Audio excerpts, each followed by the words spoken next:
Okay, so let's think about the practicalities of damage to the hippocampal area. So it's the formation of your memories. So we're trying to think about other ways that you can use the information that you learn in the short term and then have it available to you in the long term when you need it. Let's think about what that looks like. So can you write it down? Is that a method that you're going to be able to record it in? If you don't write it down, you're not going to remember it. So you need to record it somewhere. How could you record it? So writing it down is the most easy thing. If you're, for example, having a conversation with somebody or a consultation, perhaps it's at the hospital, can you ask permission to record it so you can replay it? And it's not that then replaying it is going to necessarily convert it into your long-term memory, because remember, we're not saying that we can fix that function. We're finding ways to work around that function. So, or that lack of function, the damage that's been given to that function. So are you able in some situations to request recording it? And then you've got it just for yourself to replay. It's really important just to ask for permission before you do start recording anybody. So writing it down, recording it. Then it's about thinking for yourself, is there other ways that it can work? What about your network? What about your friends, your family? How can they help you with this conversion of information? So it may be that they can write notes for you. Can they leave prompts out for you? Can there be certain ways that you always do things? So, they're your routine. But is there any way that they can play a role in supporting you? So talk to your network, explain the problem, explain that you're not going to be able to convert that information you've got into something that you can use again to remember. What other ways are there for doing it? Let's look at a work scenario, for example.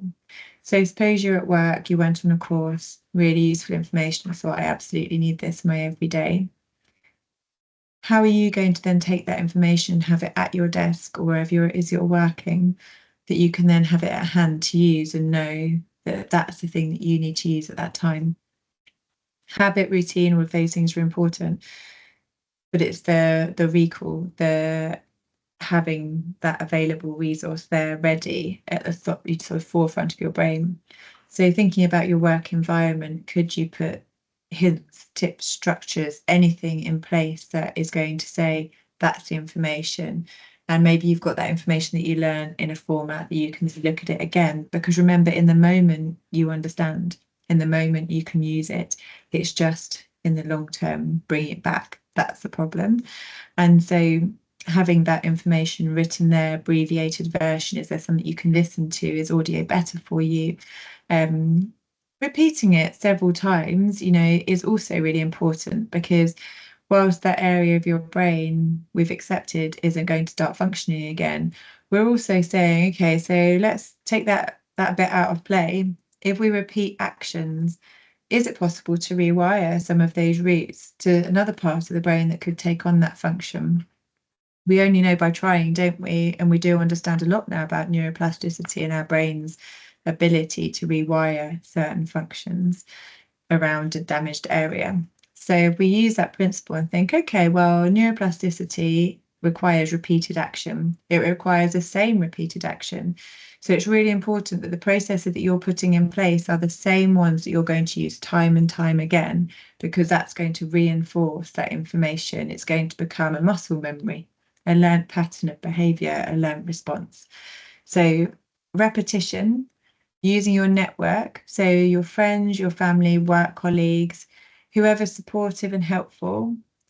If you feel able, it's great to be able to get them on board and so they can support you fully and understand what it is that you need and why you need it. Obviously, you share with who you feel it's appropriate, and that's unique to you. But that is part of the solution for the hippocampus. The other thing that can be impacted when you've got damage to that area is your spatial recognition, your sort of spatial awareness, and that can also have some knock-on impacts in terms of emotional responses.